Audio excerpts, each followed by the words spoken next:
right, back at it. Beebe here. Another solo shot. It's two of those in a row, back to back, in the athlete builder world. I'm the host today and also the guest, and I'm back in my library. And like last week with the discussion on pressure, I had this one already earmarked for today. It's a different book with a whole different concept. And yesterday was our Athlete Builder Summit. So we're coming off the heels of that. Lots of great things that happened yesterday. Much bigger crowd than we expected, much more speakers than we expected. But I had just cranked through this book recently, and I had it scheduled for me to talk about it. So we want to make sure that happens. Don't worry, we'll get back to Connor Agnew. That's our next guest for next week. He's already set and good to go, but I don't want to delay this one. So 2 weeks back to back, breaking down a book and a process, and here's why. So here's the book. It's You by Eric Thomas. See that right there? So if you know Eric Thomas online at all, on Instagram, any of his workshops, he's known as the hip hop preacher. He's the guy with a PhD from Michigan State. And it's not that he has a PhD, it's also that he came from a point where he was eating out of garbage cans, homeless, and he got himself all the way through school, got himself smart, got himself better, got himself capable, and he started working through churches, any kind of demographic, rich, poor, smart, not smart, athletic, non-athletic, just getting people better, right? How do you get better? How do you tap into your why and blah, blah, blah. And he's put out a number of books, and he's been on tour all over the place. And I would see him online, and I went to a Tony Robbins, Dean Graziosi weekend course. He was one of the guests. Man, talk about energy, right? Energy, and has a great message. And what was great about all those speakers there and the ones we had yesterday, they had different messages. And that's the point. No one's going to be smart enough to know everything, so you surround yourself with other folks, and you get better that way. So in this, I'm going to break down this book and how I use it and how I want to challenge you to go through some of these exercises to get better. And so I have my philosophies and how I do things, and I incorporate these things from others. But we also want to show you, here's someone else's different approach. There's going to be some overlap and some things that are totally different. Maybe this resonates with you better, and that's cool. Some people love conjugate programming only. Some people love linear progression only for strength training, and some use a hybrid. All right, so whatever. The best plan is the one that you stick to.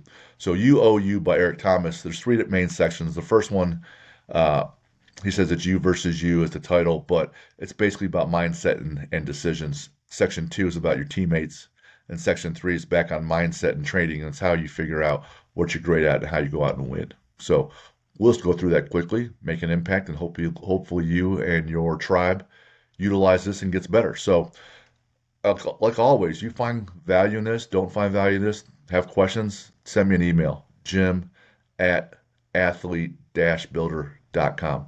And you can find Eric Thomas, the hip hop preacher, all over social media. So in that first section, you versus you, about mindset and decisions, this first bullet point I wrote down is that the truth makes or breaks people. Because the truth is going to be the truth no matter what. It's how you respond to it. Do you lie to yourself about it? You say this isn't really factual or not. The truth that people are giving you feedback on things, the accountability on things, they say it's true or not. But if you handle it well, it makes you, because you keep progressing along. So this is where you have to make the choice about being the victim or the victor. You need to shed the victim mentality and take ownership, right out of Jocko, right? Then you have control, he says. So you take ownership and own your decisions, and then setting a standard, and you make no excuses. So what does that really look like? What does that mean?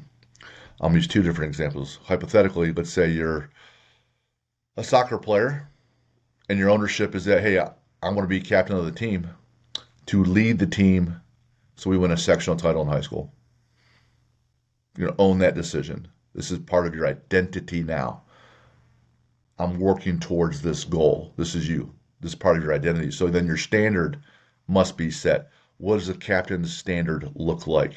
First one to practice, last one to leave. Never gets beat in sprints. Does extra work in the weight room. Brings his food to practices. Brings his supplements. Brings extra hydration. Same thing to the games. During the weekends, he's going home early to go to bed early. That's owning your decision, because now you're setting the standard because you're now the captain of the team. You set this standard for yourself. You ask those around you in your tribe to meet the same standard. And if they get agreement, if they decide to do the same thing, then we hold each other accountable. And after a little while, a week, a month, you look around at the team, you look around at the standard, and then you must elevate. You must elevate. Rules are for the people that need guidelines and they can't think for themselves and are always looking to cut corners and just do the minimum. Holds people in check, like the speed limit. Can't shoot people, not go to jail, right? Those kinds of rules. The winners simply just set a standard and then they elevate it. So for me, as you may have heard or may have not, I'm doing this swim challenge August 16th. Raise money for the New York or for the Navy SEAL Foundation. It's called the New York City SEAL Swim, where we swim 3.5 miles across the Hudson, run a couple miles as well on land, and then do a few hero workouts along the way. So for me, there were two standards that I set on the swimming piece at the beginning. When I made this decision, I was asked to participate in 2024, was nowhere physically capable. I gave myself a 15-month runway to get more capable. So I made this decision. I told the important people in my tribe, which is like 3 people, my wife, my kids. So that's 4, plus Jen's 3. So now I'm at 7. And a couple people I train with. So about 9. But really, it's just my wife and my kids and a couple people I train with. And I had 2 rules. One, what's the minimum standard of volume or days I'm going to start swimming? The minimum was 3. Ideally, it's 4. If something's going ridiculously well that week, I might go 5. But after 5, I have to see how I'm recovering, right? So minimum of 3. Ideally 4. Every once in a while, I'll hit 5. I'll go 5 days in a row and be wrecked, but that's okay. That was one of the standard components, right? The other standard component is that every week or 2, no more than 2 weeks, I must increase volume. I must increase volume because I was starting at the bottom. First, day 1, 10 lengths. That's 5 total down and backs. How many is that? 250 meters. 250 meters out of 3.5 miles. A mile is 1,600 meters. 1,600 is 1 mile. I'm doing 3.5. So day 1, down and back for 50, and then 5 more times, 250 meters total. So I must increase volume, either number of days a week or number of meters per day, or on one session might be more meters and the other sessions might stay even. But every week or 2, I must increase volume because I'm so far behind. That's got to be it. So if I went with those 2 components and then I linearly drew out a map, 15 months, what kind of volume do I need to be at in the last couple of months? All right. Just like when I would run a half marathon, I would have a progression, and we're going to hit that. That was my 2 minimum standards. And the truth was, whether it makes or breaks you, every day and every week I would get feedback on how I'm doing. Same thing with you. You're the soccer player. You're trying to get feedback. You're going to get feedback in your practices. You're going to get feedback in the score of your games. No need to get audited. You get audited every game, right? So here is part of your work for all you listeners. Here's the work. You must take a moment, and after I say these things and pose these questions, pause, write this down. What was the last challenge you did? For me, my last main physical challenge was competing and training for strongman. That ended in 2021. How did it go? Ask yourself that. Mine went fine. It went 7, 8 years. I progressed each year, got stronger each year. My results against other people was mediocre, but my personal results got better every year. How did you handle it?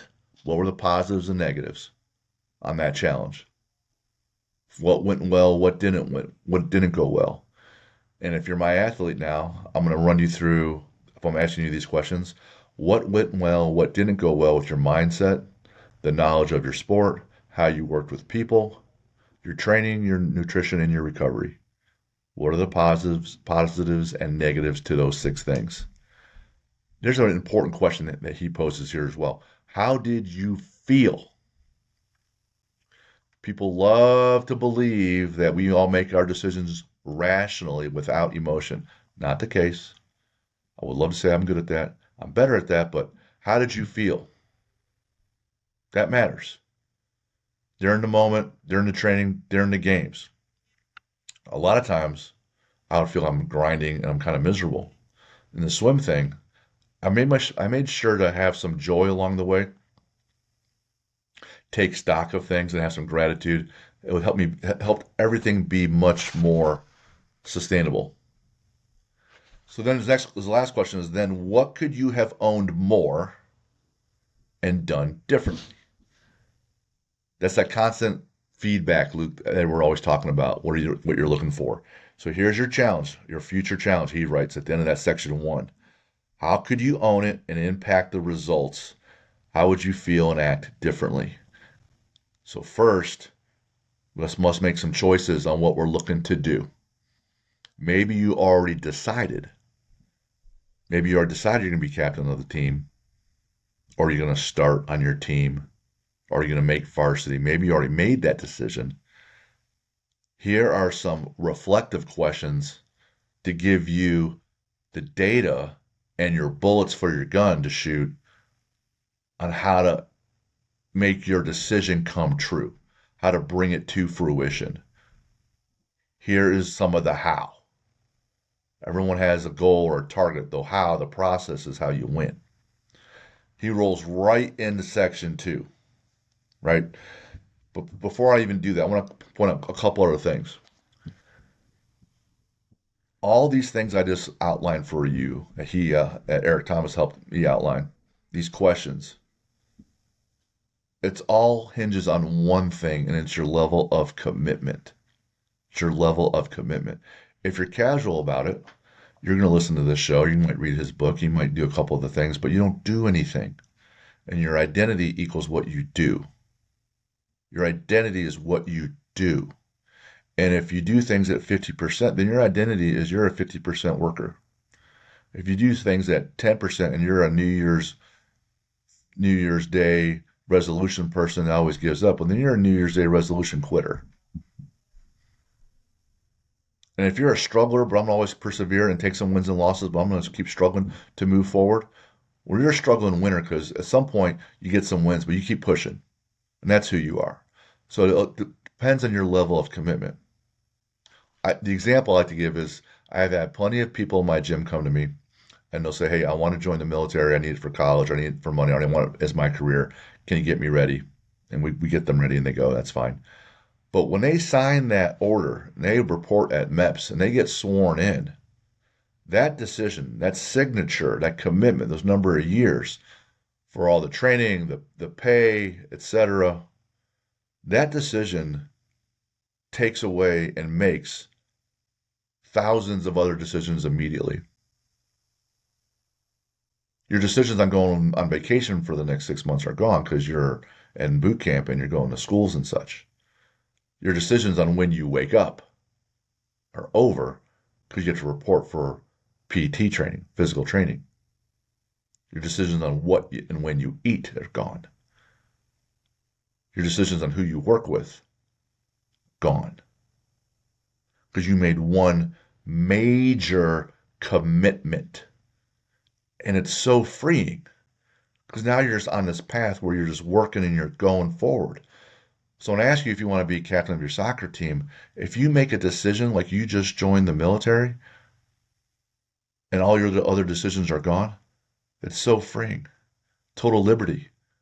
I decided I'm going to be captain of the team. That means my bedtime is X. That means I get up here at this time.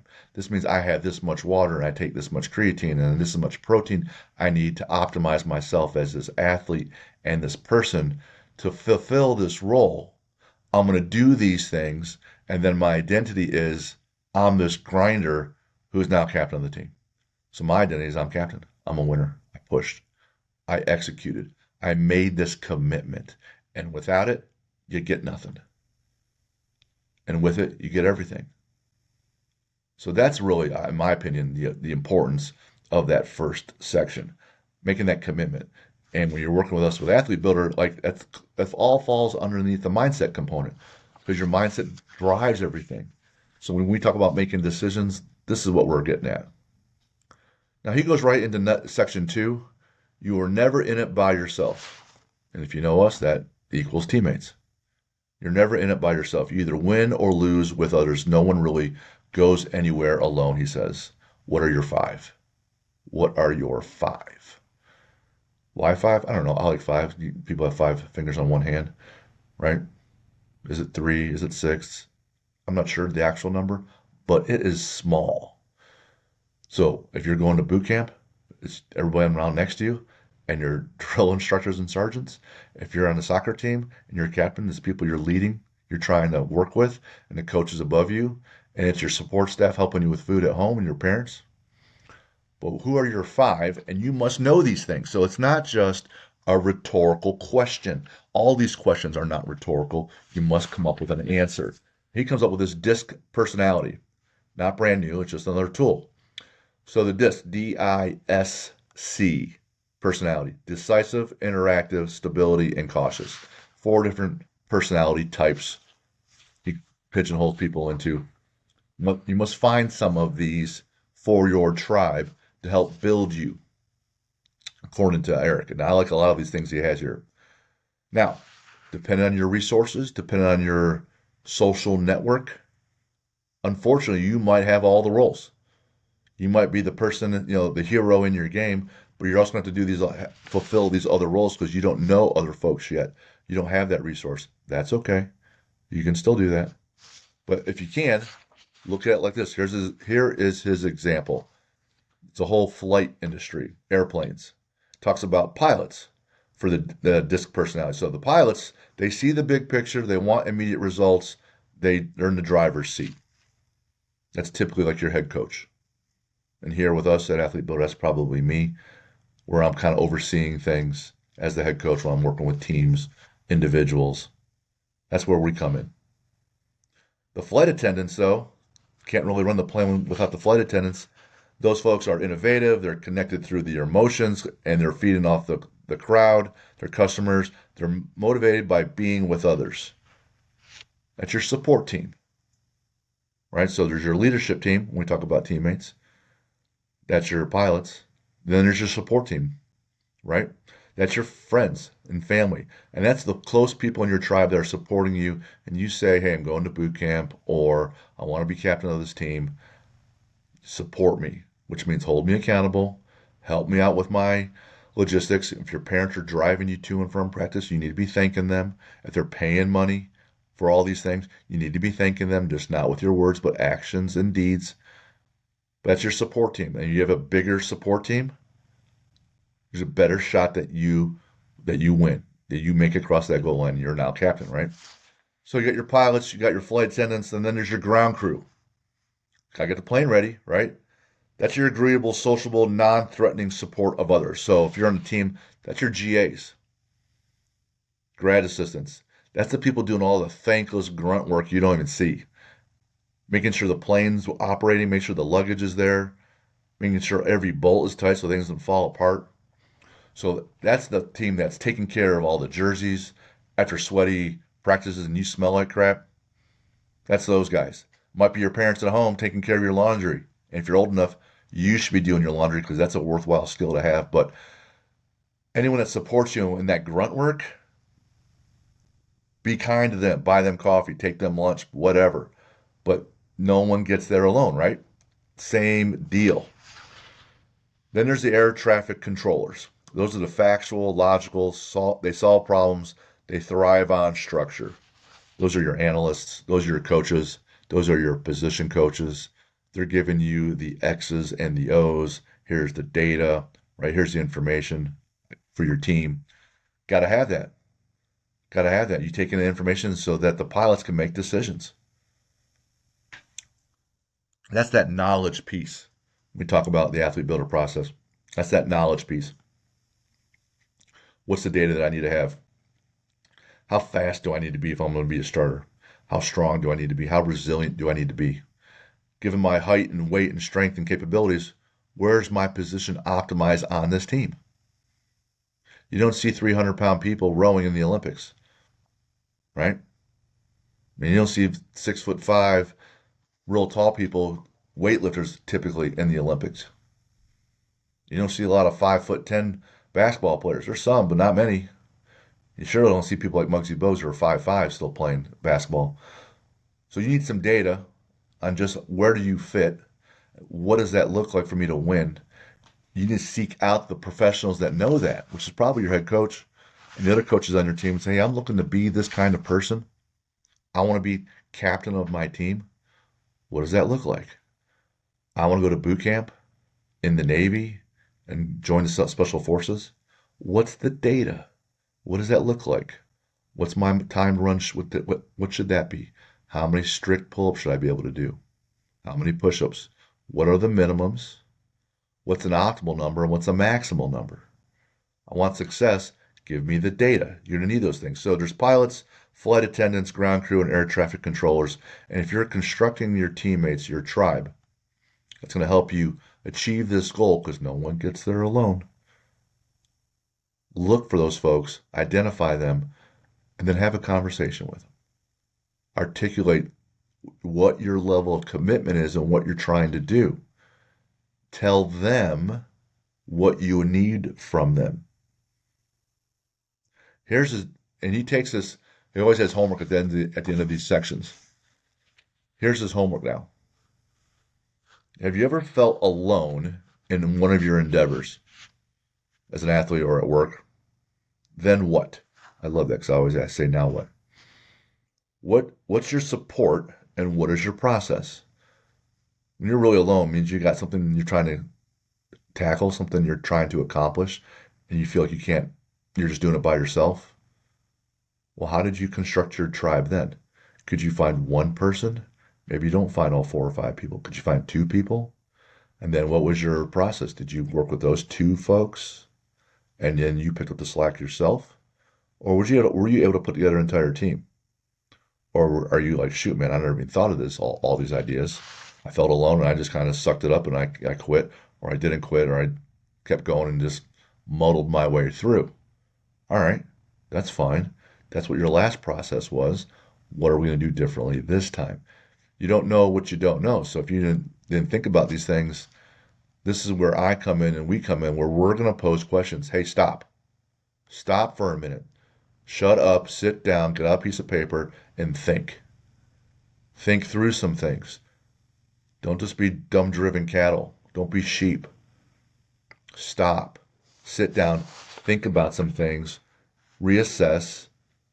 And then attack. So his challenge is to ask yourself, when you feel alone, who was your support group? What was your process? So we want some reflection time. He says, were you ever emotional when you should have been logical? Were you ever logical when you should have been emotional? What are your triggers? My kids make fun of me all the time that sometimes I can go from 0 to 100 and being angry about things. Now I've gotten better. I probably go from 0 to 85. But still not very good. But what triggers that? For me, it's not usually one thing. It's like a culmination of multiple things all at once. And then it's bam. Are you able to check yourself before you wreck yourself? A little rap song quote reference.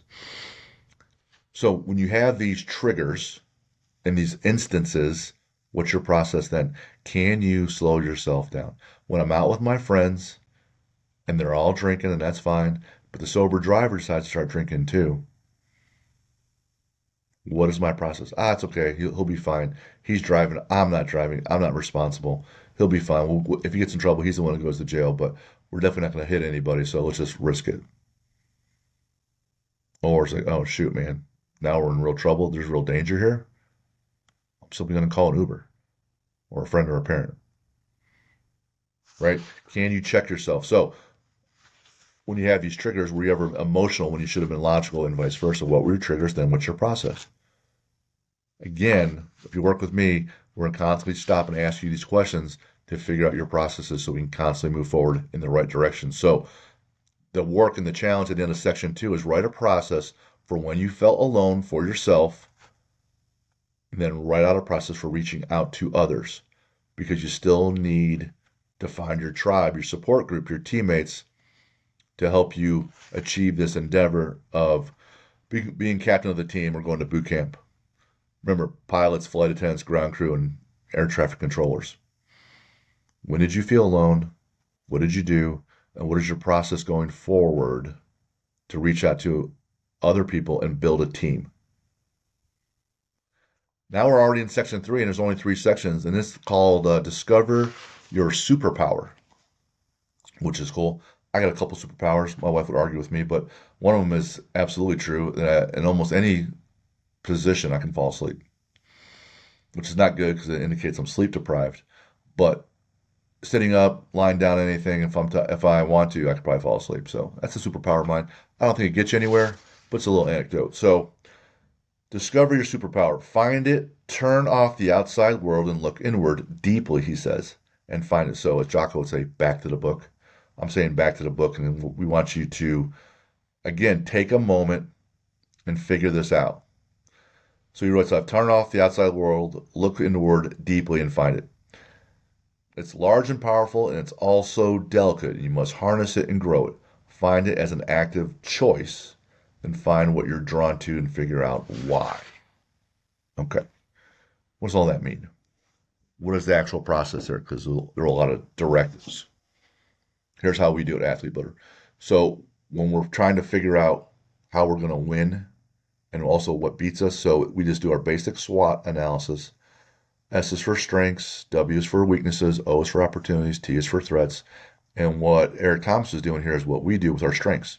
That's your superpower. How do I beat people? How do you beat people? And we ask that question, how do you beat people on your mindset? And you're going to work out the answer to that question. And hopefully it's something to the effect of, I'm going to be driven in all aspects of being an athlete. And that's how I'm going to beat people. You're going to be driven in all aspects. And then there's your knowledge component, because you want to be captain of the soccer team. When I'm going to learn about all my teammates, their skills and weaknesses on the field, and then our opponents, and I'm going to watch so much film that I can anticipate things and I can execute my coach's game plan. That's going to be my strength. I'm going to watch so much game film that I'm totally prepared, and I'm a coach on the field. Teammates, right? That's next in the progression on your mind. What are your strengths as a teammate? You have to ask yourself these questions. What are my strengths? So this is what I would do. This is what we would do when you work with us. Eric Thomas says, find your superpower. We ask you to find your superpower in all 6 things. So as a teammate, what are you great at? We want to elevate it. And then in your training, what are you great at? And then we want to elevate that. What are you best at? And then we elevate it. And then your nutrition and your recovery. What are you great at? And let's elevate those things. So those things that you're great at, that's your competitive advantage. And if we elevate it, then you keep beating people. You keep winning games, right? That's what he's asking you to do. We want you to do the exact same thing, just a little bit more comprehensively. So then he writes, at some point, you have to make your move. Not just live in your potential. Here's all your decisions. We like all the thinking. We want thinking man's athletes. You have your plans. Here's what I'm great at. But at some point, the buzzer goes off, or the bell rings, or the horn blows. And I love the quote where he says, just let it rip. I made my decisions. Go. Go. So if it's, I'm going to be the best informed with knowing my knowledge by watching so much film, go. What does that mean? I'm going to schedule time-wise on these days at these exact times when I'm going to watch film. Now, hopefully all those times work out, but things pop up, and you have to be a little bit flexible in your approach. But here we go. Let's go now. So go and do the things. You are what you repeatedly do. Identity equals do. Then it takes a hunger and a drive to develop and pursue it, he writes. A hunger, that's how driven you are. That's your mindset. Remember, commitment, that's your mindset component. And develop and pursue it. Develop means doing the things. Pursue, develop and pursue. What is your process? What is your process? We want to be the most knowledgeable person on the field. Your process is you're going to watch an extra 30 minutes of film 5 days a week at 8 to 8:30 p.m. Monday through Friday. Probably not Friday, maybe your 5th day on Sunday. Must be authentic. You're most powerful when you are you. Yes. Yes. Nothing really to even argue there. When you're living a lie or you're fake or you're inauthentic, now you're living multiple lives. You can't be committed to both. You're now less real and you're therefore less powerful. Back to his book, Work. Take time inwardly and reflect again. What are you good at? What do you enjoy? What do you want to pursue? What do you want to do and why? I love that. So here on one of the sections I highlighted it here. Here's a whole page. Just what is your why? In the first line here, like when you find your why, you can take your superpower and your life to the next level. Your why is what takes your superpower to the next level. He writes, your why is that thing that keeps you going. And it's true and it's not true. Yes, how inwardly driven are you? Those are your intrinsic motivators. Don't kid yourself. There's going to be extrinsic motivators as well. Things outside you. Like it's just cool when you're with your friends all working hard. It's just cool when you win and you get a W. It's just cool when the crowd's cheering for you. It's just cool and you get pat on the back and everyone loves you because you won. There's some extrinsic things and those are real and that's absolutely okay. So yes, the intrinsic ones will push you further and longer. But don't discount the extrinsic ones as well. What I say, get both. Make sure you're internally and externally driven. Just that way you just cover your bases. But what he asks you to do to discover your superpower is ask yourself, how can you develop it? Here's what you're good at. How can you develop it? And we talked about that. What might it evolve to and become? And my superpower is I'm the smartest person on the field because I do the most film study. That will most likely evolve to being that you're a coach on the field. You're an extension of your head coach and your assistant coaches.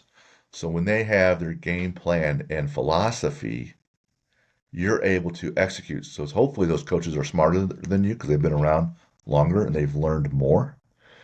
And if you can execute their philosophy, then your team has a better shot at winning. That's probably what that evolves to. But you should ask yourself that question so you can see that in your mind's eye. Then ask yourself, how does that feel? How does it feel? You feel more mature? Do you feel dependable? Do you feel you're making an impact? Do you feel powerful? So we can tie these actions to a feeling. It's getting woven even deeper in your subconscious and in your identity. You're more likely to do it. So ask yourself that question and then go out and fulfill it. Constantly ask yourself, he writes, how do you advance it? How do you develop it? That means how do you get it going? And how do you advance it? You don't know? You probably shouldn't know. Ask. Ask your coach. Coach, I've been doing this film study. Here's my process. What do I do next? I know what's going on here. What's next? Now what? Now what? And hopefully they're going to have an answer. You do that and you work with someone. That's why you work with us as a coach. We'll constantly ask that question and come up with a solution, and we'll find something to do. So here's this challenge at the end. So for the next 30 days, 30 minutes daily reflection and journaling. So 30 days in a row, get out your calendar, 30 days in a row, set up a time for daily reflection and journaling. What can you do daily to learn and grow it over a year? What books do you need to read? What programs do you need to do? What people do you need to associate with, and what people can you leverage and use to help grow your power, your superpower? Then use your gift daily. A lot of overlap with what we do, but you put it out in a completely different way, in a very valid way, a very useful way. For the next 30 days, structure, process, right? Daily, next 30 days, every day, reflect and journal. Ask yourself, what can you do daily and learn and grow it over a year? Each day, what can I learn to do for the next year? What books do I need to read to get better? What programs do I need to do? What people can I leverage to grow my power? And then do it. So I would say, what book do you need? What journal or planner do you need to help keep yourself accountable? What areas are you deficient with? So when you work with us, we're exhaustive. Mindset, knowledge, and teammates, training, nutrition, recovery, to find out where are you weak. Oh, you're weak on nutrition? Let's work with this person. You're weak on your lifting? Let's work with this person. You don't know how to do your recovery? Let's do this. And then do it daily. You stack these habits, and then you win.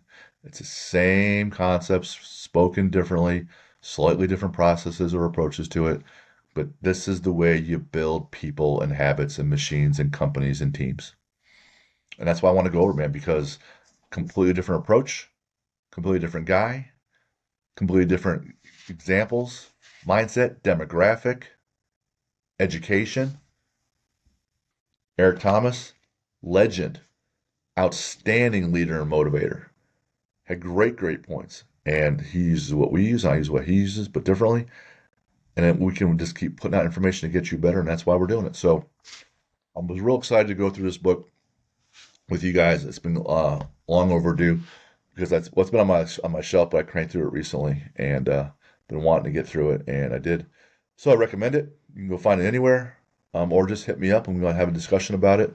Or if you want a game plan session, is what I call it, just 15, 30-minute game plan session to see how we can get you better or how you can be better. Pose some questions, ask now what questions. Just email me, jim@athlete-builder.com, and let's get better together. We want to go out and win the day and win the week and win the year, so that way we can win the season. So that's our message this week. We'll get back with you guys next week with Andrew Connor and Lucas. Have a good one. See ya.